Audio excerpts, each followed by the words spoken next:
Welcome to யூடிஎம்மின் அன்பான உறவுகள் அனைவருக்கும் வணக்கம். நான் உங்கள் ரேணு. என்னங்க எல்லோரும் எப்படி இருக்கீங்க? நல்லா இருக்கீங்களா? நேற்றைய நாள் தகவல்கள்லாம் உங்களுக்கு பயனுள்ளதாக இருந்திருக்கும். தொடர்ந்து இன்றைக்கான தகவல்கள் பார்க்கலாமா? அதுக்கு முன்னாடி நம்ம வீடியோவுக்கு லைக் கமெண்ட் பண்ண அனைத்து உறவுகளுக்கும் மிகப்பெரிய நன்றி. அதே மாதிரி நம்ம சேனலுக்கு நீங்கள் கொடுத்துட்டு வர ஒத்துழைப்புக்கும் ஆதரவுக்கும் மிகப்பெரிய நன்றிங்க. தொடர்ந்து நம்ம சேனலை சப்போர்ட் பண்ணுங்கள். மறக்காமல் நம்ம சேனலை சப்ஸ்கிரைப் பண்ணிக்கோங்க. அதே மாதிரி நம்ம வீடியோவுக்கு ஒரு லைக் பட்டன் தட்டிக்கோங்க. உங்களோட லைக்ஸ் தாங்க என்னோட எனர்ஜி. ஸோ எனக்கு எனர்ஜி கொடுத்து நீங்கள் லைக் பட்டன் தட்டிக்கோங்க. நம்ம டெலிகிராம் சேனலே ஜாயின் பண்ணிக்கோங்க. அப்போ தான் நம்ம டெய்லியும் டெலிகிராம் சேனலில் போடுற தகவல்கள்லாம் உங்களுக்கு கிடைக்கும். நியூஸ் பேப்பர் கட்டிங் போடுவோம், மந்த்லி பிடிஎஃப் போடுவோம், கொஸ்டின் அண்ட் ஆன்சர்ஸ் பிடிஎஃப் போடுவோம். ஸோ மறக்காமல் அதில் ஜாயின் பண்ணிக்கோங்க. அப்போ தான் நாம் கொடுக்குற தகவல்கள் உங்களுக்கு பயனுள்ளதாக இருக்கும். இன்றைக்கி இந்த வீடியோவில் நம்ம என்ன பார்க்க போகிறோம் அப்படின்னா பட்ஜெட். இந்த நிதியாண்டுக்கான பட்ஜெட் தான் பார்க்க போகிறோம். ஸோ பார்க்கலாம்.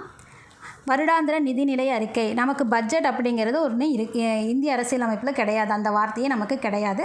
ஸோ அது என்னென்னு சொல்லுவோம்? வருடாந்திர நிதிநிலை அறிக்கைன்னு சொல்லுவோம். அது எந்த சட்டப்பிரிவின் கீழே வருது அப்படின்னா பிரிவு 202 அதன் கீழே தான் வருது. இந்திய அரசியலமைப்பில் மாநில சட்டமன்றத்தின் முன் மாநிலத்தின் வருடாந்திர நிதிநிலை அறிக்கை வைக்கும் நடைமுறையை விவரிக்கிறது பிரிவு 202. ஸோ இது யார் நமக்கு சப்மிட் பண்ணியிருக்காங்க அப்படின்னா நிதியமைச்சர் திரு தங்கம் தென்னரசு அவர்கள் நமக்கு எப்போயுமே நிதியமைச்சர் தான் பட்ஜெட் தாக்கல் பண்ணுவாங்க. ஸோ இங்கேயும் சரி ஸ்டேட்லேயும் சரி சென்ட்ரல்லையும் சரி. சென்ட்ரலில் நிதியமைச்சர் யார்? நமக்கு சீதாராமன் அவர்கள். ஸோ நிர்மலா சீதாராமன் அவர்கள். ஸோ இப்போ நாம் பார்க்க போகிறது ஸ்டேட்டோட பட்ஜெட் பார்க்க போகிறோம். ஸோ திருக்குறளோடு ஆரம்பிச்சிருக்காங்க. நாமளும் திருக்குறளோடைய ஆரம்பிச்சிருவோம். சமன் செய்து சீர்தூக்கும் கோல் போல் அமைந்தொரு பால் கோடாமை சான்றோர்க்கு அணி. இது என்ன சொல்லுது நமக்கு? இந்த குறளோட பொருள் என்ன? சமநிலையில் நின்று பொருளின் எடையை சீர்தூக்கி காட்டும் துலாக்கோல். அதுதாங்க ரொம்ப முக்கியம். துலாக்கோல் போல் எப்பக்கமும் சாயாமல் நேர்மையுடன் நடுநிலை பேணுவதே சான்றோருக்கு அழகு. நம்ம யார் இங்கே சான்றோர் அப்படின்னு சொல்கிறாங்க அப்படின்னா நம்ம முதல்வரை சொல்கிறாங்க. எந்த பக்கமும் சாயாமல் நடுநிலையாக நின்று இந்த பட்ஜெட்டை ரெடி பண்ணியிருக்காங்க அப்படிங்கிறத சொல்கிறாங்க. ஸோ நம்ம அடுத்தது போயிடுவோம். இதில் என்ன சொல்லியிருக்காங்க அப்படின்னா நமக்கு பட்ஜெட்டில் நமக்கு நல்லா தெரியும் இவங்க நிதியமைச்சர் தான் பட்ஜெட் தாக்கல் பண்ணுவாங்க அப்படிங்கிறது. ஸோ நமக்கு இந்த பட்ஜெட்டில் என்ன சொல்லுவாங்க அப்படின்னா ஏற்கனவே இருக்கிற திட்டம், அதற்கான நிதி ஒதுக்கீடு, புதிய திட்டம் ஏதாவது கொண்டு வர்றது, எந்தெந்த துறைகளுக்கு அரசு எவ்வளோ பணம் செலவு பண்ணியிருக்காங்க, எதுக்காக அந்த செலவு பண்ணியிருக்காங்க, இந்த மாதிரியெல்லாம் நமக்கு பட்ஜெட்டில் சொல்லுவாங்க. ஸோ நமக்கு பட்ஜெட் ஸ்டார்ட் பண்ணுறதுக்கு முன்னாடி திருக்குறளோடு ஆரம்பித்தாங்க. நம்ம அந்த திருக்குறளை பார்த்துட்டோம். நமக்கு நல்லா இன்னொரு விஷயம் என்ன அப்படின்னா நமக்கு நல்லா தெரியும். ரீசெண்டாக தான் நமக்கு கன்னியாகுமரியில் கண்ணாடி பாலம் திறந்தாங்க.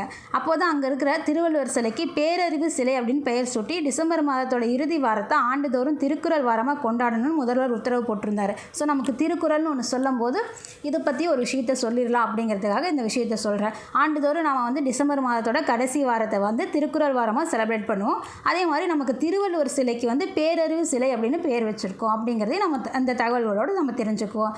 ஸோ நமக்கு திருக்குறள் பார்த்தீங்க அப்படின்னா 28 இந்திய மொழிகள்லையும் மற்றும் 35 உலக மொழிகள்லையும் மொழிபெயர்ப்பு செய்யப்பட்டிருக்கு அப்படிங்கிற ஒரு தகவலோடு நம்ம தொடங்கலாம். முக்கிய திட்டங்களையும் அறிவிப்புகளையும் தொடர்ந்து நம்ம பார்க்கலாம். ஸோ முதல்ல பார்க்க வேண்டிய விஷயம் என்ன அப்படின்னா நமக்கு தென்னரசு அவர்கள் பேசும்போது இந்த மாநிலத்தை அதாவது இந்தியாவிலே மகளிருக்கு வாக்குரிமை கொடுத்ததில் சென்னை மாகாணம் தான் முதலிடம் அப்படின்னு சொல்கிறாங்க. அதே மாதிரி பெண்களுக்கு சொத்துரிமை வழங்கிய மாநிலங்களில் முன்னணி பட்டியலில் நம்ம தமிழ்நாடு இருக்கிறதாவும் அவர் சொல்லியிருக்காரு. ஒரு விஷயத்தை மேற்கோள் காட்டி சொல்லியிருக்காரு. நிறைய விஷயங்களை அவர் மேற்கோள் காட்டி சொல்லியிருக்காரு. நம்ம ஒரு விஷயத்தை எடுத்துக்குவோம். பிரபல பிரெஞ்சு பொருளாதார பேராசிரியர் தாமஸ் பிக்கெட்டி அவர்கள் equality is a choice but we can choose a different path அப்படிங்கிற ஒரு விஷயத்தை மேற்கோள் காட்டி சொல்லியிருக்காரு. கடந்த ஒரு நூற்றாண்டு காலமாக தமிழ்நாடு தேர்ந்தெடுத்த பாதை தனித்துவம் மிக்கதுன்னு நமக்கு சொல்லியிருக்காரு. இந்த வரவு செலவு திட்டத்தை உருவாக்கிட வழிகாட்டியாக யார் இருந்தாங்க அப்படின்னு சொன்னார்னா பேரறிஞர் அண்ணா வழிகாட்டியாக இருந்திருக்காரு. அவரோட தொலைநோக்கு பார்வை தான் இவங்களும் வரவு செலவு திட்டத்தை உருவாக்குறதுக்கு ஒரு உதவியாக இருந்திருக்கு அப்படிங்கிற மாதிரி சொல்கிறாரு. நமக்கு பேரறிஞர் அண்ணா நிதியமைச்சராகவும் பொறுப்பு வகிச்சிருக்காரு அப்படிங்கிற தகவலை சொல்லியிருக்காரு. 1968-69 நமக்கு பேரறிஞர் அண்ணா அவர்கள் நிதியமைச்சராக இருந்திருக்காங்க அப்படிங்கிறத நம்ம தெரிஞ்சுக்கிறோம். ஸோ முத்தமிழ் அறிஞர் கலைஞர் அவர்களால் அமைக்கப்பட்ட திருவள்ளுவர் பெருஞ்சொல்லிக்கு பேரறிவு சிலை அப்படிங்கிற பெயர் சூட்டி அழைக்கலாம் அப்படிங்கிறதையும் நமக்கு சொல்லியிருக்காரு. நம்ம அந்த மாண்புமிகு முதல்வராவது கண்ணாடி பேழை திறக்கும் போது இதையும் சொல்லியிருந்தார் அப்படிங்கிறத நம்ம இப்போ பார்த்தோம். அதே மாதிரி திருக்குறளுக்கு 28 இந்திய மொழிகளிலும் 35 உலக மொழிகளிலும் மொழிபெயர்க்கப்பட்டிருக்கிறத நம்ம தெரிஞ்சுக்கிட்டோம். அடுத்தது தகவலுக்குள்ளே போயிடலாம். என்னென்ன பட்ஜெட் போட்டிருக்காங்க, எதுக்காக போட்டிருக்காங்க அப்படிங்கிறத நம்ம பார்க்க போகிறோம். ஸோ 183 பக்கங்கள் கொண்டதுங்க பட்ஜெட்டு. அதில் வந்து நம்ம சுருக்கி நமக்கு தேவையானதை மட்டும்தான் எடுத்திருக்கோம். அதாவது நமக்கு எக்ஸாமுக்கு எந்த மாதிரி கேட்பாங்க அப்படிங்கிற அடிப்படையில் தான் நம்ம எடுத்திருக்கோம். அதனால் நமக்கு நீங்கள் ஸ்கிப் பண்ணாமல் பார்த்தீங்கன்னா மட்டும்தான் தகவல்கள் உங்களுக்கு பயனுள்ளதாக இருக்கும். வீடியோ பார்க்குற உறவுகள் தயவுசெய்து ஸ்கிப் பண்ணாமல் பாருங்கள். அப்போ தான் நமக்கு பட்ஜெட் என்ன அப்படிங்கிறது புரியும். எதுக்காக போட்டிருக்காங்க, எவ்வளவு போட்டிருக்காங்க, என்னென்ன திட்டங்கள் கொண்டு வந்திருக்காங்க, ஏற்கனவே அந்த திட்டங்களுக்கு எவ்வளோ செலவு பண்ணியிருக்காங்க, அதனால் என்ன பலன் பெற்றிருக்கோம் அப்படிங்கிறது, நிறுவனங்கள் அமைக்கிறது, புத்தாக்க நிறுவனங்கள் அமைக்கிறது, இதுக்காக நம்ம எவ்வளோ செலவு பண்ணியிருக்காங்க, தொல்பொருள் ஆராய்ச்சிக்காக எவ்வளோ செலவு பண்ணியிருக்காங்க, எங்கெங்கே வந்து தொழில் நிறுவனங்கள் அமைக்கிறதுக்கு முதலீடு ஒதுக்கியிருக்காங்க அப்படிங்கிறத நம்ம தெரிஞ்சுக்க போகிறோம். ஸோ வீடியோவை தயவுசெய்து ஸ்கிப் பண்ணாமல் பாருங்கள். அப்போ தான் நமக்கு தகவல்கள் பயனுள்ளதாக இருக்கும். ஸோ முதல் விஷயம், திருக்குறள் மொழிபெயர்ப்பு திட்டத்தை பிற கல்வி நிறுவனங்களுடன் இணைந்து தமிழ்நாடு பாடநூல் மற்றும் கல்வியியல் பணிகள் கழகம் எதிர்வரும் 3 ஆண்டுகளில் நிறைவேற்றிட 133 லட்சம் ரூபாய் ஒதுக்கீடு செஞ்சுருக்காங்க. இது என்ன முக்கியமான விஷயம், மொழிபெயர்ப்புங்க. நமக்கு திருக்குறள் மற்ற இலக்கிய படைப்புகளெல்லாம் இருக்கு இல்லையா, அதை வந்து மொழிபெயர்ப்பு செய்கிறதுக்காக 3 ஆண்டுகளில் 133 லட்சம் கோடி நிதி ஒதுக்கீடு செஞ்சுருக்காங்க. அதே மாதிரி தலை சிறந்த தமிழ் இலக்கிய நூல்களை மொழிபெயர்ப்பு திட்டத்துக்கு 10 கோடி ரூபாய் நிதி ஒதுக்கீடும் கொடுத்துருக்காங்க. அது மட்டும் இல்லை, பழந்தமிழ் ஓலைச்சுவடிகள், அரிய ஆவணங்கள் மற்றும் முக்கிய ஆளுமைகளின் கையெழுத்து பிரதிநிதிகளை மின்பதிப்பாக்கம், அதாவது டிஜிட்டல் முறையில் செய்கிறதுக்கு 2 கோடி ரூபாய் நிதி ஒதுக்கீடு பண்ணியிருக்காங்க. அதே மாதிரி 2 ஆண்டுகளில் நம்ம கல்லூரி மாணவர்களுக்கு இப்போ செயற்கை நுண்ணறிவு அப்படிங்கிறது எந்த அளவுக்கு வளர்ந்துட்டு இருக்குது அப்படிங்கிறது நமக்கே தெரியும். ஸோ அந்த இணைய சேவைக்கெல்லாம் வந்து நமக்கு வந்து லேப்டாப் தேவை, கைக்கணினி அல்லது மடிக்கணினின்னு சொல்லுவோம். ஸோ அது நமக்கு தேவை. அதுக்காக நமக்கு மாணவர்களுக்காக எவ்வளோ நிதி ஒதுக்கியிருக்காங்க அப்படின்னா 2000 கோடி நிதி ஒதுக்கீடு. 2 ஆண்டுகளில் 20 லட்சம் கல்லூரி மாணவர்களுக்கு கைக்கணினி அல்லது மடிக்கணினி வழங்க 2000 கோடி ஒதுக்கீடு செய்திருக்காங்க. பெண்களோட பெயர்களில் சொத்துக்கள் பதிவு செய்யப்பட்டால், அதாவது 10 லட்சத்துக்கு கீழே வாங்கணும் அந்த சொத்தானது, 10 லட்சத்துக்கு கீழே வாங்குறான் 10 லட்சத்துக்கு கீழே வாங்கினாங்க அப்படின்னா அதுக்கு வந்து பெண்களோட பெயரில் சொத்துக்கள் பதிவு செய்யப்பட்டால் அந்த ஆவணங்களுக்கு பதிவு கட்டணம் பார்த்திங்க அப்படின்னா 1% குறையும். ரிஜிஸ்ட்ரேஷன் ஃபீஸ் இருக்கு இல்லையா, நம்ம போய் ஒரு சொத்து வாங்கினா அப்படின்னா ரிஜிஸ்டர் பண்ணுவோம்.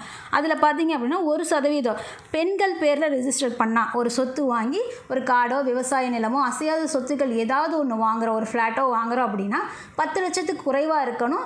அப்படி இருக்கும்போது பெண்கள் பேரில் ரிஜிஸ்டர் பண்ணோம் அப்படின்னா நமக்கு 1% குறைப்பு இருக்குது அப்படிங்கிறது இந்த பட்ஜெட்டில் சொல்லியிருக்காங்க. அது மட்டும் இல்லை, அடுத்து வரும் 5 ஆண்டுகளில் 1 லட்சம் மகளிரை தொழில் முனைவோராக்க பெருந்திட்டம் ஒன்று வச்சுருக்காங்க. அதுக்கு 20% மானியத்துடன் 10 லட்சம் வரை வங்கி கடன். அதுக்காக எவ்வளோ நிதி ஒதுக்கீடு பண்ணியிருக்கோம் அப்படின்னா 225 கோடி ஒதுக்கீடு செஞ்சுருக்கோம். ஸோ 20% மானியத்தோடு 220 வங்கி கடன் கிடைக்கும். நமக்கு 10 லட்சம் வரை வங்கி கடன் கிடைக்கும். இது யாருக்கு அப்படின்னா அடுத்த 5 ஆண்டுகளில் 1 லட்சம் மகளிரை சூஸ் பண்ணி தொழில் முனைவோராக்குவோர் அந்த திட்டத்துக்காக இந்த நிதி ஒதுக்கீடு. ஸோ அது மட்டும் இல்லை, அயலக தமிழர் நல வாரியம், அது மூலயமா அவர்களுக்கு தமிழ் மற்றும் நாட்டுப்புற கலைகளை பயிற்றுவிக்கும் 100 தமிழ் ஆசிரியர்கள் மற்றும் கலைஞர்களுக்கு 10 கோடி ரூபாய் நிதி ஒதுக்கியிருக்காங்க. அதாவது அயலக தமிழக நலவாரியம் மூலயமா தமிழ் சொல்லி கொடுக்குறவங்களுக்கு, அயலக தமிழர்னால் நம்ம நாட்டில் இருந்து வெளிநாட்டில் இருக்கிறவங்க அயலக தமிழர்னு சொல்லுவோம். ஸோ அவங்களுக்காக தமிழ் கற்றுக் கொடுக்குறவங்களுக்கு 100 தமிழ் ஆசிரியர்கள் மற்றும் கலைஞர்களுக்கு 10 கோடி ரூபாய் நிதி ஒதுக்கீடு பண்ணியிருக்கோம். அதே மாதிரி உலக தமிழ் ஒலிம்பியாட் போட்டி, நமக்கு சயின்ஸ் ஒலிம்பியாட் தெரியும், மேக்ஸ் ஒலிம்பியாட் தெரியும், அந்த மாதிரியே வந்து தமிழ் ஒலிம்பியாட் போட்டி ஒன்று நடத்துவாங்க. அதுக்கு பார்த்தீங்க அப்படின்னா 1 கோடி ரூபா நடத்த போகிறாங்க. ஸோ இது வரைக்கும் நமக்கு இல்லை, உலக தமிழ் ஒலிம்பியாட் போட்டி ஒன்று நடக்க போகுது. அதுக்கு 1 கோடி ரூபா ஒதுக்கீடு பண்ணியிருக்காங்க. அதே மாதிரி அகரம் மொழிகளின் அருங்காட்சியகம் மதுரை உலக தமிழ்ச்சங்க வளாகத்தில் அமைக்கப்படும் சொல்லியிருக்காங்க. அகரம் மொழிகளின் அருங்காட்சியகம் அப்படின்னா நமக்கு மியூசியம். ஸோ அங்கே என்ன வச்சுருப்பாங்க, அகரம் மொழிகளின் அருங்காட்சியகம் எங்கே அமைக்க வருது அப்படின்னா மதுரையில் அப்படிங்கிறது விஷயம். இங்கே என்ன இருக்கும், பண்டைய நம்ம பழங்காலத்து பொருட்கள் நம்ம கண்டுபிடிக்கிறோம் இல்லையா, தொல்லியல் துறையில் நம்ம கண்டுபிடிக்கிற பொருட்களை அங்கே வச்சுருப்பாங்க. ஸோ அகரம் மொழிகளின் அருங்காட்சியகம் எங்கே வரப்போகுது, மதுரையில் வரப்போகுது. உலக தமிழ்ச்சங்க வளாகத்தில் இது அமைக்கப்படும் அப்படிங்கிறத சொல்லியிருக்காங்க. அது மட்டும் இல்லை, நமக்கு இன்னொரு விஷயத்தை சொல்லியிருக்காங்க. தமிழ் நிலப்பரப்பில் 5300 ஆண்டுகளுக்கு முன்னரே இரும்பு உருக்கும் தொழில்நுட்பத்தின் அறிமுகம் ஏற்பட்டுள்ளது அப்படிங்கிறத அவர் மேற்கோள் காட்டி சொல்லியிருக்காரு. அவர் மேற்கோள் காட்டின சொன்ன விஷயங்களை நம்ம இடையிலேயே பார்த்துடலாம். அது எங்கேயாவது நமக்கு எக்ஸாமில் கேட்பாங்க, அதனால நம்ம அதை அப்படியே இடையிலேயே பார்த்துடலாம். தமிழ் நிலப்பரப்பில் 5300 ஆண்டுகளுக்கு முன்னரே இரும்பு உருக்கும் தொழில்நுட்பத்தின் அறிமுகம் ஏற்பட்டுள்ளது அப்படின்னு யார் நமக்கு சொன்னாங்க அப்படின்னா, சிந்து சமவெளி நகரத்தோட நூற்றாண்டு விழாவில் நம்ம முதல்வர் நமக்கு சொன்னார். இரும்பின் தொன்மை அப்படிங்கிற நூலையும் அங்கே வெளிவிட்டிருந்தார். அதில் சொன்ன விஷயந்தான் இந்த 5300 ஆண்டுகளுக்கு முன்னரே அப்படிங்கிற ஒரு விஷயம். அது மட்டும் இல்லை, இந்திய துணைக்கண்டத்தின் வரலாறு இனி தமிழ் நிலப்பரப்பில் இருந்தால் தொடங்கி எழுதப்பட வேண்டும் அப்படிங்கிறதையும் நம்ம முதல்வர் தான் நமக்கு சொல்லியிருந்தார். அதே மாதிரி தொல்லியல் அகழ்வாராய்ச்சி மற்றும் அறிவியல் ஆய்வுகள் மேற்கொள்கிறதுக்காக 7 கோடி ரூபாய் நிதி ஒதுக்கப்பட்டிருக்கு. எங்கெங்கே தொல்லியல் ஆராய்ச்சி அதாவது இப்போ இருக்குது, இதை புதுசாகவும் தொடங்க போகிறாங்க. அது எங்கேன்னு பார்க்கும்போது சிவகங்கை மாவட்டம் கீழடியில் இருக்குது, மறுபடியும் கண்டினியூ பண்ண போகிறாங்க. புதுசாக பார்க்கும்போது தூத்துக்குடி மாவட்டம் பட்டணமருதூர், தென்காசி மாவட்டம் கரிவலம் வந்தநல்லூர், நாகப்பட்டினம் மாவட்டத்தில் நாகப்பட்டினம் தான், கடலூர் மாவட்டம் மணிக்கொல்லை, கள்ளக்குறிச்சி மாவட்டம் ஆதிச்சனூர். இது இங்கெல்லாம் நமக்கு புதுசாக தொல்பொருள் அகழ்வாராய்ச்சி நடக்க போகுது. அது மட்டும் இல்லை, கோவை மாவட்டம் வெள்ளலூர், சேலம் மாவட்டம் தெலுங்கனூர், இதெல்லாம் தாண்டி நமக்கு விரிவடைஞ்சு அடுத்த மாநிலத்துக்கே போயிடுச்சு இந்த ஆராய்ச்சி. அது எங்கேன்னு பார்க்கும்போது பாலூரில் ஒடிசாவில் இருக்கிற பாலூர், ஆந்திராவில் இருக்கிற வெங்கி, கர்நாடகாவில் இருக்கிற மஸ்கி, இந்த இடங்கள்லாம் நமக்கு நம்ம தொழில் பொருள் ஆராய்ச்சி விரிவடைஞ்சு அங்கேயும் நம்ம போய் பார்க்க போகிறோம், ஆராய்ச்சி பண்ண போகிறோம். ஸோ அது மட்டும் இல்லை, ஆழ்கடல் அகழாய்வுகளை தமிழ்நாட்டின் கடற்கரை பகுதிகளில் மேற்கொள்ள திட்டமிட்டிருக்காங்க. ஆழ்கடலில் போய் ஆராய்ச்சி பண்ணுறதுக்கான திட்டம் போட்டிருக்காங்க. ஆழ்கடல் அகழாய்வு தமிழ்நாட்டோட கடற்கரை பகுதிகளில் மேற்கொள்கிறதுக்காக திட்டம் போட்டிருக்காங்க. இதோட முதற்கட்டமாக இந்த ஆண்டு எங்கேருந்து ஆரம்பிக்க போகிறாங்க? ஆழ்கடல் அகழாய்வு திட்டம் போட்டாச்சு. எங்கேருந்து ஆரம்பிக்க போகிறாங்க? முதற்கட்டமாக இந்த ஆண்டு காவிரி பூம்பட்டினம் முதல் நாகப்பட்டினம் வரை விரிவான ஆழ்கடல் அகழாய்வு மேற்கொள்ளப்படும் அப்படிங்கிறது நமக்கு சொல்லியிருக்காங்க. அது மட்டும் இல்லை, கொடுமணல் அகழாய்வுகளை முன்னிலைப்படுத்தி ஈரோடு மாவட்டத்தில் நொய்யல் அருங்காட்சியகம் பார்த்திங்க அப்படின்னா 22 கோடி ரூபாய்க்கும் சங்ககால பாண்டியரின் கடல்வழி வணிக சிறப்பை விளக்கிடும் வகையில் ராமநாதபுரம் மாவட்டத்தில் இருக்கிற நாவாய் அருங்காட்சியகம் 21 கோடி ரூபாய் மதிப்பீட்டில் உருவாக்கப்பட போகுதுன்னு சொல்லியிருக்காங்க. என்ன சொல்லியிருக்காங்க? கொடுமணல் அகழாய்வுகளை முன்னிலைப்படுத்தி ஈரோடு மாவட்டத்தில் இருக்கிற நொய்யல் அருங்காட்சியகத்துக்கு 22 கோடி ரூபாய் செலவு பண்ண போகிறாங்க. அதே மாதிரி சங்ககால பாண்டியரின் கடல்வழி வணிக சிறப்பை விளக்கிடும் வகையில் ராமநாதபுரம் மாவட்டத்தில் இருக்கிற நாவாய் அருங்காட்சியகம் 21 கோடி ரூபாயில் மதிப்பீட்டில் உருவாக்கப்படும் சொல்லியிருக்காங்க. இந்த அருங்காட்சியகம் அப்படிங்கும் போதில் ரொம்ப முக்கியங்க. அதனால தான் நான் ஹைலைட் பண்ணி சொல்லியிருக்கேன். எந்த ஊர் என்ன அருங்காட்சியகம் அப்படிங்கிறத ஹைலைட் பண்ணி சொல்லியிருக்கேன். நல்லா கவனமாக கவனிச்சுக்கோங்க. இதுக்கு 21 கோடி ரூபாய் மதிப்பீட்டில் உருவாக்கப்படும் நமக்கு சொல்லியிருக்காங்க. அதே மாதிரி சிந்துவெளி பண்பாட்டு கண்டுபிடிப்பின் நூற்றாண்டு நிறைவையொட்டி சென்னை எழும்பூர் அருங்காட்சியகத்தில் சிந்துவெளி பண்பாட்டு அரங்கம் உருவாக்கப்படும்னு சொல்லியிருக்காங்க. இப்போ தான் சிந்துவெளி பண்பாட்டு அரங்கத்தை பற்றி நம்ம சொல்லிகிட்டு இருந்தோம், அவர் என்ன பேசினார் அப்படிங்கிறது. ஸோ அதுக்கு ஒரு அரங்கமும் வைக்க போகிறாங்க. சிந்துவெளி பண்பாட்டை கண்டுபிடிப்பின் நூற்றாண்டு அரங்கம் எங்கே வரப்போகுது அப்படின்னா சென்னை எழும்பூர் அருங்காட்சியகத்தில் தான் அது வரப்போகுது. சிந்துவெளி பண்பாட்டின் கண்டுபிடிப்பின் நூற்றாண்டு நிறைவையொட்டி சென்னை எழும்பூர் அருங்காட்சியகத்தில் சிந்துவெளி பண்பாட்டு அரங்கம் வரப்போகுது. சிந்துவெளி பண்பாட்டு அரங்கம் எங்கே வரப்போகுது? சென்னையில் இருக்கிற எழும்பூர் அருங்காட்சியகத்தில் வரப்போகுது. ஸோ அடுத்தது, அது மட்டும் இல்லை, மாமல்லபுரம் மற்றும் திருவண்ணாமலை ஆகிய இடங்களில் தமிழர் பண்பாட்டு அருங்காட்சியகங்கள் உருவாக்கப்படும்னு நமக்கு சொல்லியிருக்காங்க. அதே மாதிரி கலைஞரோட கனவு இல்லம் இருக்கிறது நமக்கு நல்லாவே தெரியும். அதுக்கு பார்த்திங்க அப்படின்னா அதை மேற்கொண்டு எக்ஸ்டெண்ட் பண்ணுறதுக்காக ஊரக பகுதிகளில் 3500 கோடி ரூபாய் மதிப்பீட்டில் 1 லட்சம் புதிய வீடுகள் கட்டுறதுக்காக ஒதுக்கீடு செஞ்சுருக்காங்க. முதல்வரின் கிராம சாலைகள் மேம்பாட்டு திட்டம், இதுக்கு கீழே 2025-26 ஆண்டில் 1100 கிலோமீட்டர் நீளமுள்ள கிராம சாலைகளை 2200 கோடி ரூபாய் செலவில் மேம்படுத்துறதுக்காக நிதி ஒதுக்கப்பட்டிருக்கு. ஊரக வளர்ச்சி மற்றும் ஊராட்சி துறைக்கு 29,465 கோடி ரூபாய் ஒதுக்கீடு செஞ்சுருக்காங்க. அதே மாதிரி கலைஞர் நகர்ப்புற மேம்பாடு திட்டம். கலைஞர் நகர்ப்புற மேம்பாடு திட்டம்னா உள்கட்டமைப்பு தான், ரோடு போடுறது, குடிநீர் தண்ணி கொண்டு வர்றது, இந்த மாதிரி ஹாஸ்பிட்டல் கட்டுறது, இந்த மாதிரி விஷயங்களை தான் நகர்ப்புற மேம்பாடு திட்டம்னு சொல்லுவோம். கலைஞர் நகர்ப்புற மேம்பாடு திட்டத்துக்காக 2000 கோடி ரூபாய் நிதி ஒதுக்கீடு பண்ணியிருக்காங்க. அதே மாதிரி முதன்மை சுற்றுக்குழாய் திட்டம், அந்த திட்டத்துக்காக அது என்ன திட்டம் அப்படின்னா சமச்சீரான குடிநீர் விநியோகத்தை. சென்னையில் பார்த்திங்க அப்படின்னா வெய்ய காலம் வந்துருச்சு அப்படின்னா தண்ணி பஞ்சம் ஏற்பட்டுரும். அது எல்லா பக்கமும் நமக்கு சமச்சீராக கிடைக்கணும் இல்லையா, அதுக்காக ஒரு விஷயந்தான் இது. சமச்சீரான குடிநீர் விநியோகத்தை உறுதி செய்திடும் இத்திட்டம் 2423 கோடி ரூபாய் மதிப்பீட்டில் அடுத்த 3 ஆண்டு காலத்திற்குள்ளே நிறைவேற்றப்படும்னு நமக்கு சொல்லியிருக்காங்க. 2423 கோடி ரூபாயில் சமச்சீரான குடிநீர் திட்டம். அது என்ன திட்டம்? முதன்மை சுற்றுக்குழாய் திட்டம்னு சொல்லுவோம். ஸோ அடுத்தது சென்னைக்கு அருகே ஒரு புதிய நகரம், இது ரொம்ப முக்கியமான விஷயம்.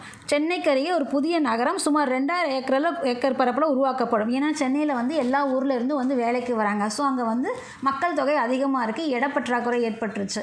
ஸோ அதுக்காக ஒரு புதிய நகரம், சென்னை ஒட்னாப்பிலே வந்து ஒரு புதிய நகரம் வந்து சுமார் 2000 ஏக்கர் பரப்பளவில் உருவாக்கப்படுங்கிறது சொல்லியிருக்காங்க. புதிய நகரம் எங்கே உருவாக்கப்படுது? சென்னைக்கு அருகே. அடுத்தது விடியல் பயணம் நமக்கு எல்லாருக்கும் தெரியும். ஸோ பேருந்து பயணத்தில் ஃப்ரீயாக போகிறது, லேடிஸ் ஃப்ரீயாக போகிறது தான் வந்து விடியல் பயணம். ஸோ விடியல் பயணம் வந்து பேருந்து பயணம் செய்பவர்களோட பெண்களின் சதவீதம் 40லேருந்து 65% உயர்ந்திருக்கு அப்படின்னு சொல்கிறாங்க. நமக்கு வந்து ஃப்ரீயாக பஸ் கொடுக்கறதுனால நம்ம வந்து 40%லேருந்து 65% பெண்கள் அதில் பயணிக்கிறாங்க அப்படிங்கிறது ரொம்ப முக்கியமான விஷயம். விடியல் பயணத்தின் மூலயமா தினமும் பார்த்திங்க அப்படின்னா சராசரியாக 50 லட்சம் மகளிர் பார்த்திங்க அப்படின்னா பேருந்துகள் இது வரைக்கும் வந்து 642 கோடி பயணங்களை மேற்கொண்டிருக்காங்க அப்படிங்கிறது முக்கியமான விஷயம். விடியல் பயணத்தின் மூலயமா 642 கோடி பயணங்களை மேற்கொண்டிருக்காங்க பெண்கள் அப்படிங்கிறது விஷயம். 40%லேருந்து 65% உயர்ந்திருக்கு அப்படிங்கிறதையும் நம்ம பார்க்குறோம். இதனால் நமக்கு எவ்வளோ சேமிக்க முடிஞ்சிருக்கு அப்படின்னா 888 ரூபாய் நமக்கு சேமிக்க முடிஞ்சிருக்குன்னு தகவல் கொடுத்துருக்காங்க. பெண்கள் சராசரியாக மாதம் ஒன்றுக்கு நம்ம ஃப்ரீயாக பஸ்ஸில் போகிறதுனால 888 ரூபாய் வந்து சேமிக்க முடியுதுன்னு சொல்லியிருக்காங்க. இத்திட்டத்திற்கான மானிய தொகை வந்து அவங்க டிரான்ஸ்போர்ட்டுக்கு கொடுத்துருவாங்க. அதுக்கு எவ்வளோ ஒதுக்கியிருக்காங்க அப்படின்னா 3600 கோடி ரூபாய் வந்து அரசு ஒதுக்கியிருக்கு. நமக்கு 888 ரூபா மாதம் மிச்சம் அப்படின்னா அதுக்கு அரசு கொடுக்குற தொகையோட அளவு பார்த்திங்களா 3600 கோடி ரூபாய் அவங்க செலவு பண்ணணும். ஸோ அதே மாதிரி கலைஞர் மகளிர் உரிமை திட்டம் மாதமான குடும்ப தலைவர்களுக்கு 1000 ரூபா கொடுப்போம் இல்லையா, அந்த திட்டத்துக்காக எவ்வளோ நிதி ஒதுக்கப்பட்டிருக்கு அப்படின்னா 13807 கோடி ரூபாய் நிதி ஒதுக்கீடு செய்யப்பட்டிருக்கு. அதே மாதிரி புதுமை பெண் திட்டத்தின் கீழே தற்போது புதுமை பெண் திட்டம்னா 6th to 12th வரைக்கும் கவர்மெண்ட் ஸ்கூலில் படிச்சுட்டு காலேஜஸ் செய்கிறாங்கல்ல உயர்கல்விக்கு, அந்த குழந்தைங்களுக்கு கொடுக்கப்படுற ஒரு விஷயம் தான் வந்து புதுமை பெண் திட்டம். இது பார்த்தீங்க அப்படின்னா எத்தனை பேர் பயனடைஞ்சிருக்காங்க அப்படின்னா தற்போது 4,06,000 மாணவிகள் மாதந்தோறும் 1000 ரூபாய் பெற்று பயன்பெறாங்க அப்படிங்கிறத பார்க்குறோம். இந்த திட்டத்தின் கீழே புதுமை பெண் திட்டத்தின் கீழே நமக்கு 4,06,000 மாணவிகள் மாதந்தோறும் 1000 ரூபா வாங்குறாங்க. அதே மாதிரி நமக்கு 1.5 கோடி பேர் கலைஞர் மகளிர் உரிமை திட்டத்தில் நமக்கு 1.5 கோடி பேர் வந்து நமக்கு வந்து மாதம் கண்டு 1000 ரூபா வாங்கிட்டுருக்கோம் அப்படிங்கிறது ஒரு விஷயம். இதுக்காக 13,807 கோடி ரூபாய் வந்து நிதி ஒதுக்கீடு நடந்திருக்கு.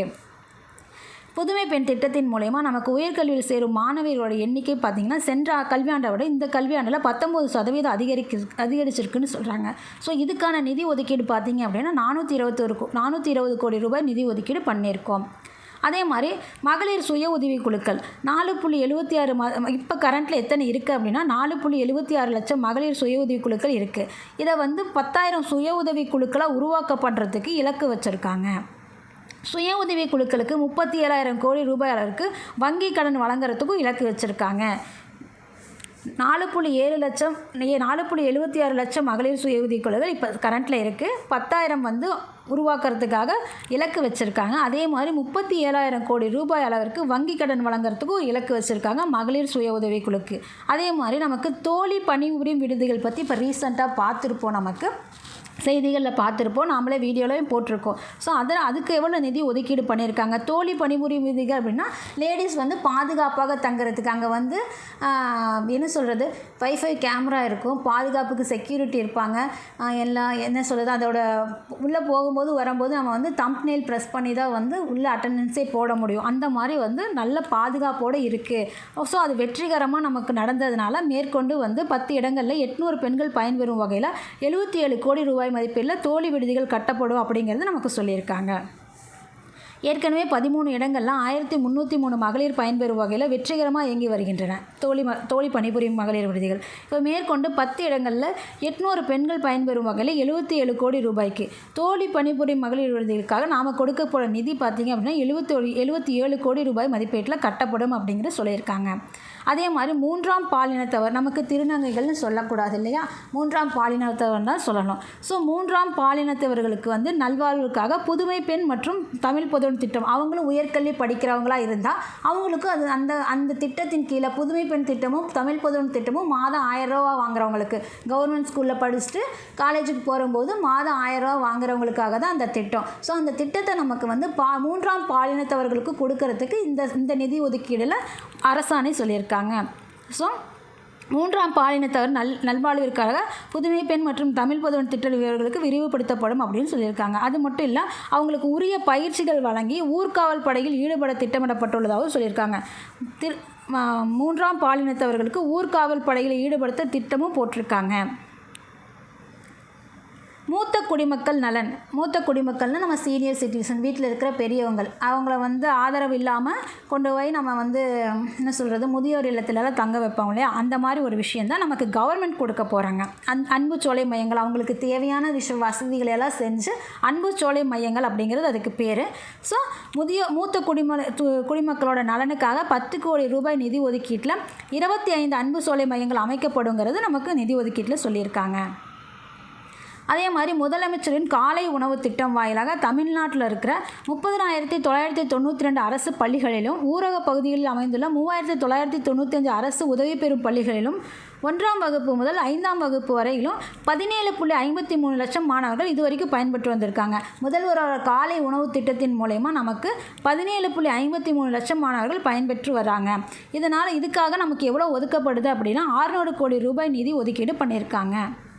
ஸோ அது மட்டும் இல்லை, பள்ளிகளில் அதாவது 2,676 பள்ளிகளில் திறன்மிகு வகுப்பறைகள் அப்படின்னா நமக்கு ஸ்மார்ட் கிளாஸ், ஸோ அது அமைக்கப்படும் அப்படின்னு சொல்லியிருக்காங்க. அது எதுக்கு எவ்வளோ ஒதுக்கியிருக்காங்க அப்படின்னா 65 கோடி ஒதுக்கியிருக்காங்க. 2,676 பள்ளிகளுக்கு திறன்மிகு வகுப்பறை அமைக்கிறதுக்கு 65 கோடி நிதி ஒதுக்கீடு பண்ணியிருக்காங்க. அது மட்டும் இல்லை, பள்ளிகளில் உள்கட்டமைப்பு வசதிகளை உருவாக்கிட 1000 கோடி உருவாக்கியிருக்காங்க. உள்கட்டமைப்பு வசதினா நமக்கு வந்து கிளாஸ் ரூமை வந்து டெவலப் பண்ணுறது, உள்ளே இருக்கிற லேப்ஸை வந்து ஃபெசிலிட்டிஸ் பண்ணுறது, அந்த லேப் ஃபெசிலிட்டிஸில் இன்க்ரீஸ் பண்ணுறது, இந்த மாதிரி தான் வந்து நமக்கு உள்கட்டமைப்புன்னு சொல்லுவோம். ஸோ அந்த மாதிரி வசதிகளுக்காக 1000 கோடி நிதி ஒதுக்கீடு பண்ணியிருக்கோம். நமக்கு பட்ஜெட்லேயே பள்ளி கல்வித்துறைக்கு தான் அதிகமாக பட்ஜெட்டே போட்டிருக்கோங்க. அதில் டீச்சர்ஸோட சேலரிஸ் எல்லாமே வரும். ஸோ பள்ளிக்கல்வி திட்டத்துக்கு தான் வந்து நமக்கு அதிக பட்ஜெட் ஒதுக்கியிருக்காங்க. நமக்கு எந்தெந்த டிபார்ட்மெண்ட்டுக்கு எவ்வளோ ஒதுக்கியிருக்காங்கன்னு இந்த வீடியோவோட இறுதியில் பார்த்துருவோம். ஸோ இதெல்லாம் பார்த்திங்க அப்படின்னா நமக்கு கேள்வியின் பதிலுமா அந்த ஒன்லைனர் மாதிரி நான் எடுத்திருக்கேன். உங்களுக்கு பயனுள்ளதாக இருக்குங்கிறதுக்காக இப்படி எடுத்திருக்கேன். பயனுள்ளதாக இருந்ததுன்னா நமக்கு கமெண்டில் ஆன்சர் பண்ணுங்கள். பயனுள்ளதாக இருக்குது இல்லை அப்படிங்கிறத சொல்லுங்கள். அப்போ தான் நான் தெரிஞ்சுக்க முடியும். ஸோ சேலம், கடலூர், நெல்லையில் மாபெரும் நூலகங்கள், நமக்கு ஏற்கனவே கலைஞர் நூலகங்கள் இருக்கிறது தெரியும். ஸோ அங்கே அதே மாதிரி நமக்கு வந்து சேலம், கடலூர், நெல்லையில் மாபெரும் நூலகங்கள் அமைக்கப்படுங்கிறது நமக்கு சொல்லியிருக்காங்க. அதே போல் செங்கம், திருவண்ணாமலை அந்த இடங்களில் பல்லுயிர் பூங்கா, நமக்கு வந்து பல்லுயிர் பூங்கா, அரிய வகை உயிரினங்கள் இருக்கிற பூங்கா வந்து பார்க் வந்து அமைக்கப்படும்னு சொல்லியிருக்காங்க. அதுக்காக வந்து 10 கோடி ரூபாய் நிதி ஒதுக்கீடு பண்ணியிருக்காங்க. தாயுமானவர் திட்டம், அதாவது தாய்மானவர் திட்டம்னா நம்ம தாய் அப்படின்னு சொல்லும் போதே நமக்கு அது வந்து ரொம்ப இதாக இருக்கும், புரிஞ்சிடும், ஈஸியாக நமக்கு ஞாபகத்தில் வந்துடும். அன்பால் வந்து இது பண்ணுறது, அரவணைக்கிறது தான் வந்து தாய்.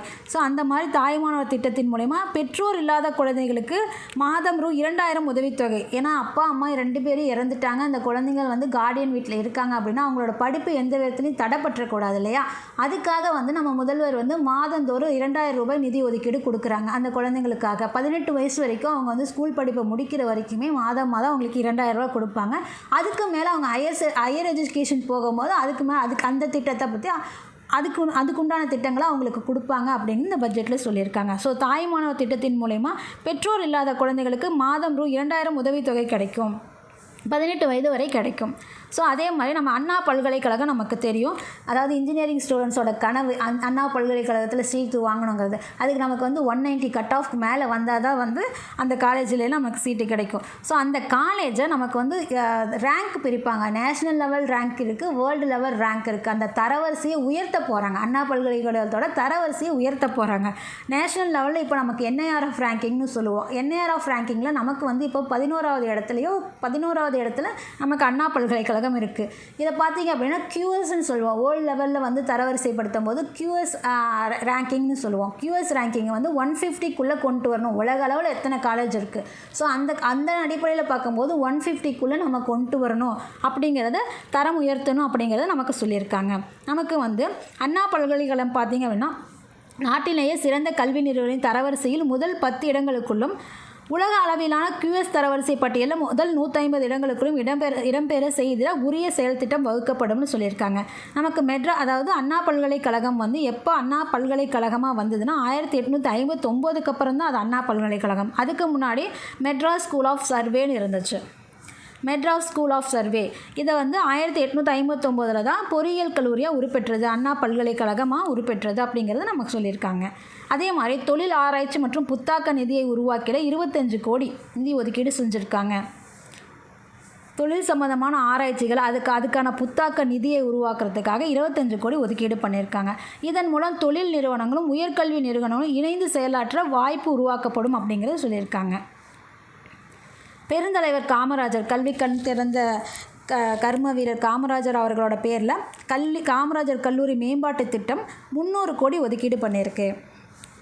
காமராஜர் கல்லூரி மேம்பாட்டு திட்டத்தில் 300 கோடி ஒதுக்கீடு பண்ணியிருக்காங்க. அது மட்டும் இல்லை, நமக்கு வந்து 10 இடங்களில் புதிய அரசு கலை அறிவியல் கல்லூரிகள், ஆர்ட்ஸ் அண்ட் சயின்ஸ் காலேஜ் வந்து 10 இடங்களில் அமைக்க போகிறதா தகவல் சொல்லியிருக்காங்க.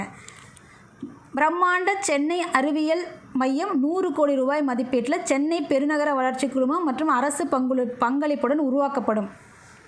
அதாவது அறிவியல் மையம் 100 கோடி ரூபாய் மதிப்பீட்டில் பிரம்மாண்டமாக வந்து சென்னை பெருநகர வளர்ச்சி குழுமம் மற்றும் அரசு பங்களிப்போட உருவாக்கப்படும் நமக்கு சொல்லியிருக்காங்க.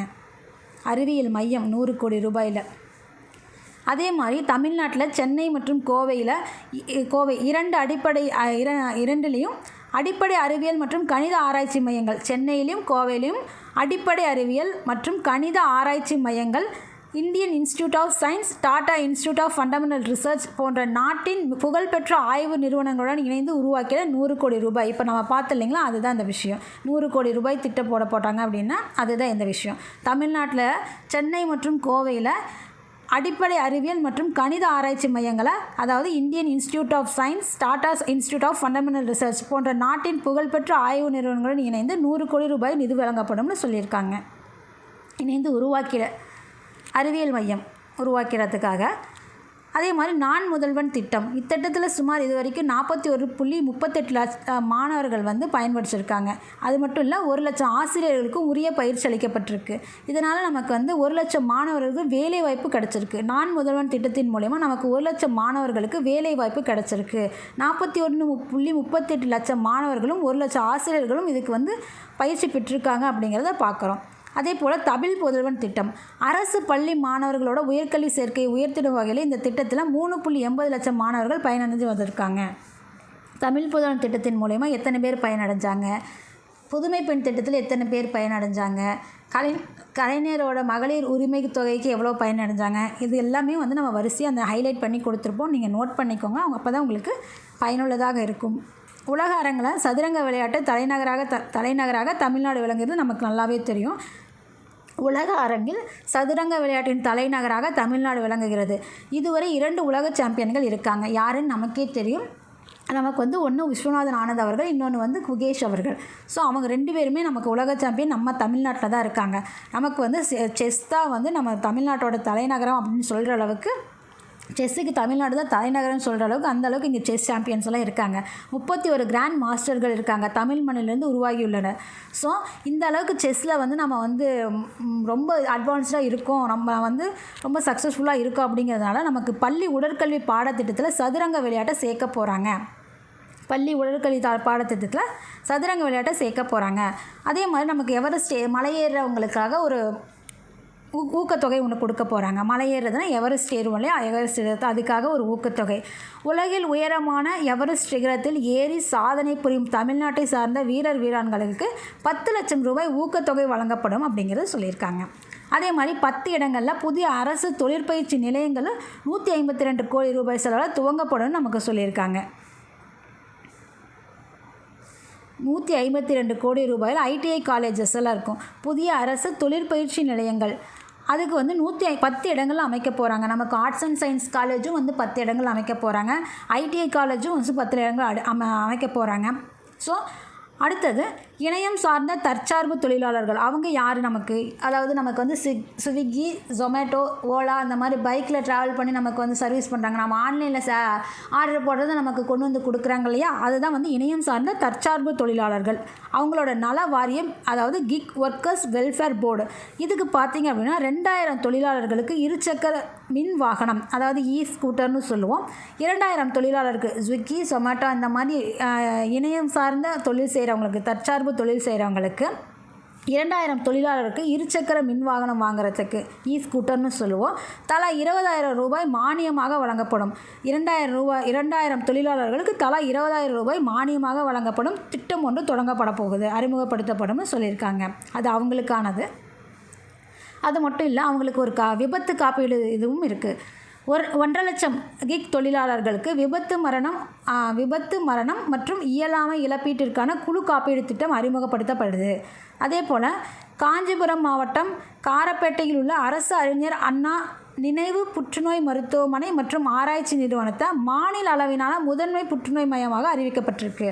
நமக்கு அண்ணா நினைவு புற்றுநோய் மருத்துவமனை இருக்கிறது தெரியும். இது பார்த்தீங்கன்னா மாநில அளவில் முதன்மை புற்றுநோய் மையமாக அறிவிக்கப்பட்டிருக்கு. இதுக்கு ஒரு 120 கோடி ஒதுக்கீடு செஞ்சுருக்காங்க. ஏன் அப்படின்னா, நமக்கு இந்தியாவிலே அதிகமாக புற்றுநோய் இருக்கிற மாநிலங்களில் நாமும் முன்னிலையில் இருக்கோம் அப்படிங்கிறதுக்காக தான் இந்த முயற்சி. ஸோ இதுக்கு 120 கோடி ஒதுக்கீடு செஞ்சுருக்காங்க.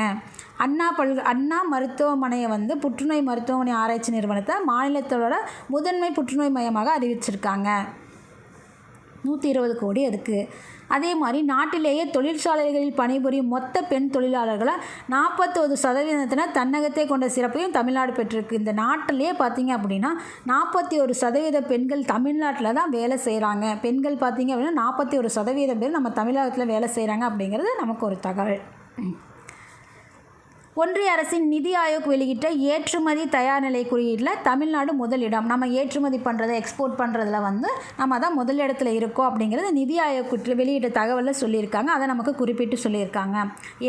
நிதி ஆயோக் வெளியிட்ட ஏற்றுமதி தயார் நிலை குறியீட்டில் தமிழ்நாடு முதலிடத்தில் இருக்குது. அதே போல் மின்னணு பொருட்கள் உற்பத்தி மற்றும் ஏற்றுமதியில் தமிழ்நாடு முன்னிலையில் இருக்குது. திருச்சியில் பொறியியல் மற்றும் வார்ப்பக தொழில் பூங்கா தொடங்கிறதுக்காக 250 கோடி ஒதுக்கீடு பண்ணியிருக்காங்க. திருச்சியில் எதுக்காக 250 கோடி?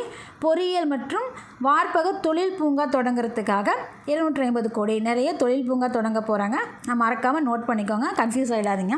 ஸோ தூத்துக்குடியில் செயற்கை இலை மற்றும் தொழில்நுட்ப ஜவுளி பூங்கா அமைப்பு. செயற்கை இலை மற்றும் தொழில்நுட்ப ஜவுளி பூங்கா எங்கே அமைக்க போகிறாங்க? தூத்துக்குடியில்.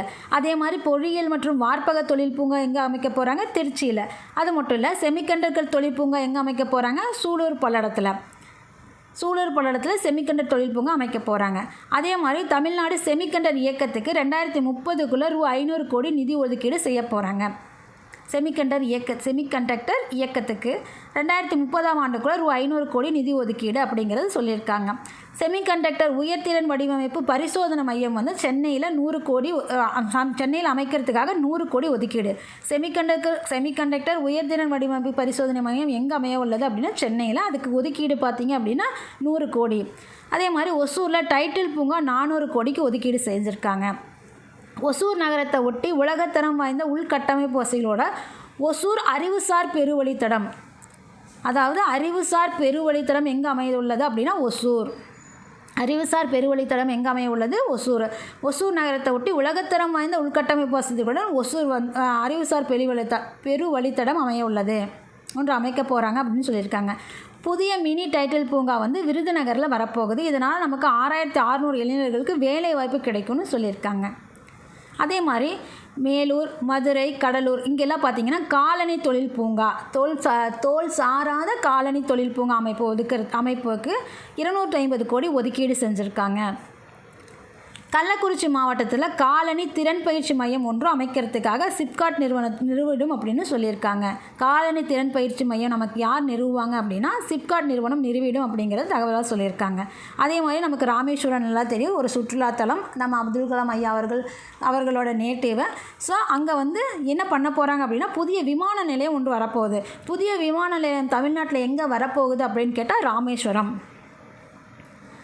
அதே மாதிரி கடல்சார் மரபை மீட்டெடுத்திடவும் தமிழ்நாட்டை உலகளாவிய கப்பல் கட்டும் மையமாக நிறுவிடவும். நாம் தான் கப்பல் வஉசி நமக்கு தெரியும், கப்பலோட்டிய தமிழன். நம்ம வணிகத்துக்காக அவர் சொந்த கப்பலையே வாங்கினார் அப்படிங்கிறது நமக்கு நல்லாவே தெரியும். ஸோ அந்த அளவுக்கு நம்ம பெருமை வாய்ந்த விஷயம். தமிழ்நாட்டை உலகளாவிய கப்பல் கட்டும் மையமாக நிறுவிடவும் தமிழ்நாடு கடல் போக்குவரத்து உற்பத்தி கொள்கை 2025 அரசு அறிமுகப்படுத்தும்னு சொல்லியிருக்காங்க. எதுக்காக? கடல்சார் மரபை மீட்டெடுத்திடவும் தமிழ்நாட்டை உலகளாவிய கப்பல் கட்டும் மையமாக நிறுவிடவும் தமிழ்நாடு கடல் போக்குவரத்து உற்பத்தி கொள்கை 2025 ஒன்றை வந்து அரசு வந்து அறிமுகப்படுத்தும்னு சொல்லியிருக்காங்க. இந்தியாவிலேயே அதிக குறு சிறு மற்றும் நடுத்தர தொழில் நிறுவனங்கள் அமையப்பெற்ற மாநிலங்களில் 32 லட்சத்திற்கும் மேற்பட்ட பதிவுகளோட தமிழ்நாடு 3வது இடத்துல இருக்குது. நம்ம மாநிலத்தில் பார்த்திங்க அப்படின்னா சிறு குறு மற்றும் நடுத்தர தொழில் நிறுவனங்கள் நிறைய இருக்குது அப்படின்னு சொல்கிறான். 32 லட்சம் மேற்பட்ட பதிவுகள் இருக்குது. அதில் அந்த ரிஜிஸ்ட்ரேஷனோடய அவங்க நமக்கு சொல்கிறாங்க எத்தனை கம்பெனி ரிஜிஸ்ட்ரேஷன் ஆயிருக்கு அப்படிங்கிறதோட சொல்லியிருக்காங்க. 32 லட்சத்திற்கும் மேற்பட்ட பதிவுகளோட தமிழ்நாடு பார்த்திங்க அப்படின்னா 3வது இடத்துல இருக்குது அப்படிங்கிறத தெரிஞ்சுக்கிறோம். அது மட்டும் இல்லை, குறு சிறு மற்றும் நடுத்தர தொழில் முனைவோர் பயன்பெறும் வகையில் 9 இடங்களில் 398 ஏக்கர் பரப்பளவில் 366 கோடி ரூபாய் மொத்த திட்ட மதிப்பீட்டில் புதிய தொழிற்பேட்டைகள், நான் சொல்ல இல்லையா நிறைய தொழிற்பேட்டைகள் வந்து தொடங்க போகிறாங்க அப்படின்னு, அதனால் கன்ஃபியூஸ் ஆகிருக்காதீங்க. நமக்கு பார்த்திங்க அப்படின்னா 9 இடங்களில் வந்து 366 கோடி ரூபாய் மொத்த திட்ட மதிப்பீட்டில் புதிய தொழிற்பேட்டைகள் தமிழ்நாடு சிறுதொழில் முன்னேற்றக் கழகத்தால் உருவாக்கப்படும், சிட்கோன்னு சொல்லுவோம். ஸோ சிட்கோவால் நமக்கு புதிய தொழிற்பேட்டைகள் உருவாக்கப்படும் 9 இடங்களில். அதே போல் அண்ணல் அம்பேத்கர் தொழில் முன்னோடிகள் திட்டத்தின் கீழே ஆதி திராவிடர் பழங்குடி தொழில் முனைவோர்களுக்கு 170 கோடி ரூபாய் நிதி ஒதுக்கீடு பட்டிருக்கு. அண்ணல் அம்பேத்கர் தொழில் முன்னோடிகள் திட்டத்தின் கீழே யாருக்கு வந்து நிதி ஒதுக்கப்பட்டிருக்கு? ஆதி திராவிடர் பழங்குடியின தொழில் முனைவோர்களுக்கு 170 கோடி ரூபாய் நிதி ஒதுக்கப்பட்டிருக்கு. அதே போல் தமிழ்நாடு புத்தொழில் ஆதார நிதி திட்டத்திற்கு புதுசாக ஒரு தொழில் ஸ்டார்ட் அப் பண்ணுறாங்க இல்லையா, அவங்களுக்காக ஒரு 20 கோடி ரூபாய் வந்து நிதி ஒதுக்கீடு பண்ணியிருக்காங்க. விண்வெளி தொழில்நுட்பம் சார்ந்து இயங்கும் புதுத்தொழில், விண்வெளிக்காக சம்மந்தப்பட்ட உற்பத்தி பண்ணுறாங்க இல்லையா, அந்த பொருட்கள் இருக்கு இல்லையா, அந்த தொழில்நுட்பம் சார்ந்து இயங்கும் புத்தொழில் நிறுவனங்களுக்கு 10 கோடி ரூபாய் நிதி ஒதுக்கீடு. விண்வெளி தொழில்நுட்பத்துக்காக 10 கோடி ரூபாய் நிதி ஒதுக்கீடு. அதே மாதிரி முதல்வர் படைப்பகம் அப்படின்னா போட்டித் தேர்வுகளுக்கான நூல்களுடன் கூடிய நூலகம், அதாவது சிஎம் ஸ்பேஸ்ன்னு சொல்லுவோம், இங்கிலீஷில் சொல்லும் போது சிஎம் ஸ்பேஸ் சொல்லுவோம், நமக்கு நல்லாவே தெரியும். ஸோ இருந்தாலும் ஒரு நம்ம ஞாபகப்படுத்திக்குவோம். போட்டித் தேர்வுகளுக்கான நூல்களுடன் கூடிய நூலகம், கட்டணமில்லா இணைய வசதி. அங்கே முதல்வர் படைப்பகத்தில் என்னென்ன இருக்கும் அப்படின்னா கட்டணமில்லா இணைய வசதி, குளிரூட்டப்பட்ட ஆலோசனை கூடங்கள் மற்றும் கணினி உள்ளிட்ட அலுவலக கட்டமைப்பு வசதியுடன் கூடிய பகிர்ந்த பணியிட சேவை, இது எல்லாமே வந்து முதல்வர் படைப்பகத்தில் நமக்கு இருக்கும். ஸோ இதை வந்து நல்லபடியாக போயிட்டுருக்கிறதுனால மேற்கொண்டு 30 இடங்களில் ஒரு மையத்துக்கு தலா 5 கோடி ரூபாய் மதிப்பீட்டில் அமைக்கப்படும் அப்படிங்கிறத நமக்கு சொல்லியிருக்காங்க. முதல்வர் படைப்பகம் வந்து 30 இடங்களில் தொடங்க போகிறோம். 5 கோடி, அதாவது ஒரு மையத்துக்கு 5 கோடி, 5 கோடி அப்போ அந்த மாதிரி. ஸோ தகவல் தொழில்நுட்பத்துறையில் செயல்படும் புத்தொழில் நிறுவனங்கள், தகவல் தொழில்நுட்பம் இன்டர்நெட், தகவல் தொழில்நுட்பத்துறையில் செயல்படும் புத்தொழில் நிறுவனங்களுக்கு இணைய சேவைகள் மற்றும் தரவு கட்டமைப்புகளுக்காக 10 கோடி ரூபாய் நிதி ஒதுக்கீடு பண்ணியிருக்கோம். அதே மாதிரி தமிழ்நாட்டின் நீர் வளத்தினை பாதுகாத்து மேம்படுத்தும் பொருட்டு ஒருங்கிணைந்த நீர்வள மேம்பாட்டு திட்டம் 200 கோடி ரூபாய் மதிப்பீட்டில் செயல்படுத்தப்படும். தமிழ்நாட்டில் இருக்கிற நீர் வளத்தை பாதுகாத்து மேம்படுத்துறது, அதுக்காக தான் தமிழ்நாட்டில் இருக்கிற நீர் வளத்தினை பாதுகாத்து மேம்படுத்தும் பொருட்டு ஒருங்கிணைந்த நீர்வள மேம்பாடு திட்டத்துக்கு 2000 கோடி ரூபாய் செயல்படுத்தப்படும் சொல்லியிருக்காங்க, மதிப்பீட்டில் செயல்படுத்தப்படும் சொல்லியிருக்காங்க. அடுத்தது காலநிலை மாற்றம். கரெக்டான நேரத்தில் மழை வராது, கரெக்டான நேரத்தில் வெயில் அடிக்காது, எல்லாமே மாறி போச்சு. இந்த மாதத்தில் மழை வரும், இந்த மாதத்தில் காற்றடிக்கும், அப்படியெல்லாம் இப்போ ஒன்றுமே கிடையாது. எப்போ வரும் மழை வரும், எப்போ வேணால் வெயில் அடிக்கும். அதுவும் வெயிலுன்னு சொல்லவே முடியாது. இப்போ பார்த்திங்க அப்படின்னா அதுக்கான ஒரு விஷயந்தான். காலநிலை மாற்றம், அலையாத்தி காடுகள் பாதுகாப்பு, நவீன மீன்பிடி நடைமுறைகள் அறிமுகம் போன்ற முக்கிய பணிகளை மேற்கொள்ளும் வகையில் கடல்சார் வள அறக்கட்டளை, அதுக்காக 50 கோடி ரூபாய் தொடக்க நிதியுதவி, தொடக்கிறதுக்காக அது தொடக்க நிதியோடு உருவாக்கப்படும் அப்படின்னு சொல்லியிருக்காங்க. 50 கோடி ரூபாய் மொத்தமாக இல்லை, தொடங்கிறதுக்காக 50 கோடி ரூபாய் தொடக்க நிதியுடன் உருவாக்கப்படும். என்னது? அலையாத்தி காடுகள் பாதுகாப்பு, நவீன மீன்பிடி நடைமுறைகள் அறிமுகம் போன்ற முக்கிய பணிகளை மேற்கொள்ளும் வகையில் கடல்சார் வள அறக்கட்டளை, அதுக்காக 50 கோடி ரூபாய் முதல் கட்டமாக. அதே மாதிரி வேட்டை பறவைகள் ஆராய்ச்சி அமைப்பு, அப்படின்னா கழுகுகள், பருந்துகள் மற்றும் வல்லூறுகள் உள்ளிட்ட வேட்டையாடும் பறவைகள் சுற்றுச்சூழல் சமநிலையை பாதுகாப்பதால் பல்லுயிர் பெருக்கத்தினை உறுதி செய்திடும் நோக்கில் வேட்டை பறவைகள் ஆராய்ச்சி அமைப்பு, அதாவது அந்த பறவைகள் இருக்கிறாங்களே, பறவைகளோட வாழிடத்தை பாதுகாக்கணும், அந்த இனப்பெருக்கத்தை அழிச்சிடக்கூடாது, அவங்களால நமக்கு வந்து சுற்றுச்சூழல் சமநிலை பாதுகாப்பு ஏற்படுது, ஸோ அதெல்லாம் அழிச்சிடக்கூடாது, அதோட வாழிடங்களை அழிச்சிடக்கூடாது. அதுக்கான விஷயந்தான் பார்த்திங்க அப்படின்னா வேட்டை பறவைகள் ஆராய்ச்சி மையம். அதை அமைக்கிறதுக்கு 1 கோடி ரூபாய் நிதியில் வந்து உருவாக்கப்படும். வேட்டை பறவைகள் ஆராய்ச்சி அமைப்பு வந்து 1 கோடி ரூபாய் நிதியில் உருவாக்கப்படும் நமக்கு சொல்லியிருக்காங்க. ஸோ போக்குவரத்து துறையில் 3000 புதிய பேருந்துகள் கொள்முதல் செய்கிறதுக்காக 1031 கோடி ரூபாய் வந்து நிதி ஒதுக்கீடு செஞ்சுருக்காங்க. அது மட்டும் இல்லை, மின் பேருந்துகள், நமக்கு டீசல்னால் எவ்வளோ புகை வருது, எவ்வளோ வந்து கெடுதல் அப்படிங்கிறது தெரியும். ஸோ அதுக்காக மின் பேருந்துகள் 1125 மின் பேருந்துகள் உலக வங்கி மற்றும் ஜெர்மன் வளர்ச்சி வங்கி கடனுதவியுடன் பொதுமக்களின் பயன்பாட்டிற்காக இந்த ஆண்டு முதல் அறிமுகப்படுத்தப்படும்னு சொல்லியிருக்காங்க.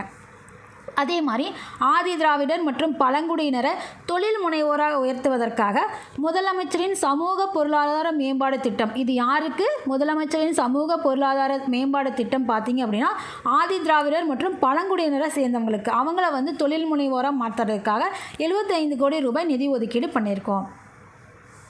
சிஎம் அரைஸ்ன்னு சொல்லுவோம். ஸோ அதே மாதிரி அவங்களுக்காகவே அண்ணல் அம்பேத்கர் அயலக உயர்கல்வி திட்டத்தில் அவங்க படிக்கிற மாணவர்களுக்கு வந்து உயர்கல்வி, அவங்க ஆதி திராவிடர் மற்றும் பழங்குடியின மாணவர்களுக்கு உலகளாவிய கல்வி வாய்ப்புகளை விரிவுபடுத்த அண்ணல் அம்பேத்கர் அயலக உயர்கல்வி திட்டத்தின் கீழே 65 கோடி. முதலமைச்சரின் சமூக பொருளாதார திட்டமும் ஆதி திராவிடர்களுக்கு தான்.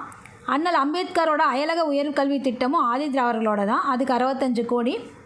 அதே மாதிரி ஆதி திராவிடர் மற்றும் பழங்குடியின பெண் விவசாய தொழிலாளர்களுக்கு நில உரிமையாளர்களாக உயர்த்துறதுக்காக நன்னிலம் அப்படிங்கிற, ரொம்ப முக்கியம், நன்னிலம் அப்படிங்கிறத நன்னிலம் மகளிர் நில உடைமை திட்டத்தை அறிமுகப்படுத்த உள்ளாங்க.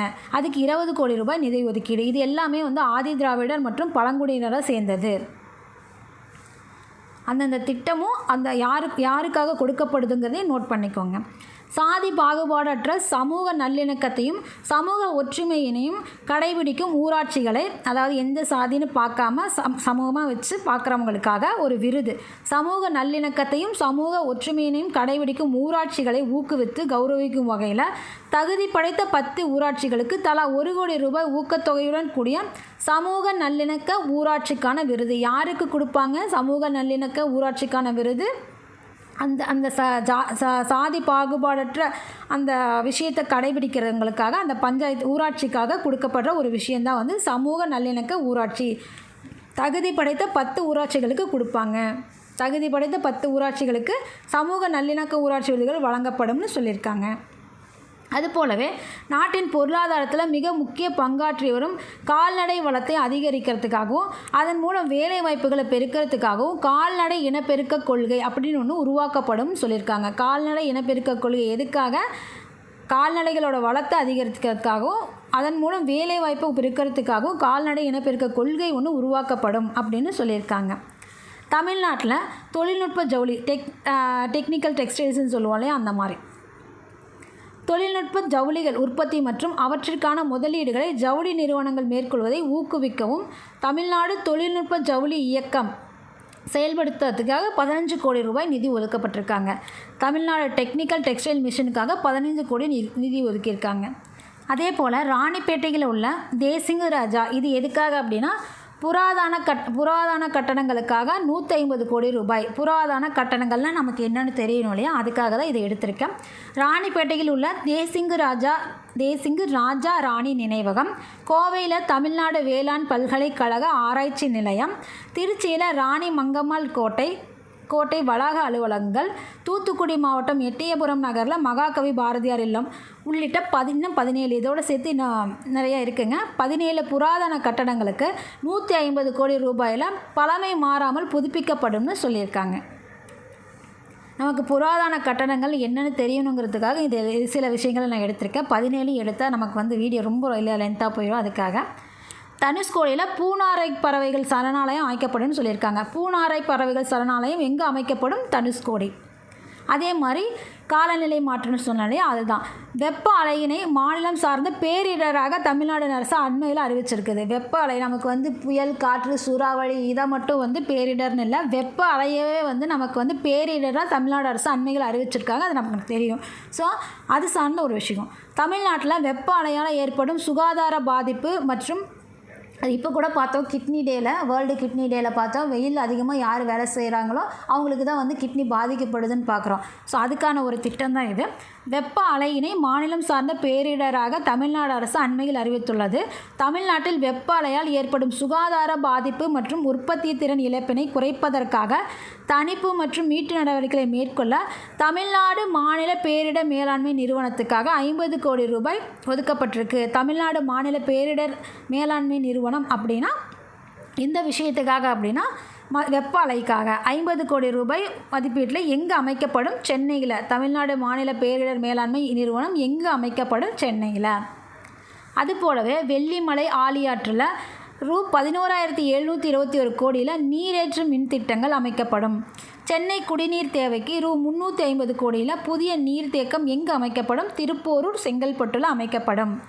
அதுபோலவே அரசு அலுவலர்கள் மற்றும் ஆசிரியர்களுக்கு ஈட்டிய விடுப்பு நாட்களில், அதாவது 15 நாட்கள் வரை, அதுக்கு 1/4/2026 முதல் சரண் செய்து பணம் அதாவது நிறுத்தி வச்சுருந்தாங்க. ஏன்னா கோவிட் டைமில் அந்த பணமெல்லாம் அவங்களுக்கு கொடுக்காமல் நிறுத்தி வச்சுருந்தாங்க. நமக்கு ஏற்கனவே நிதி சுமை இருந்தது.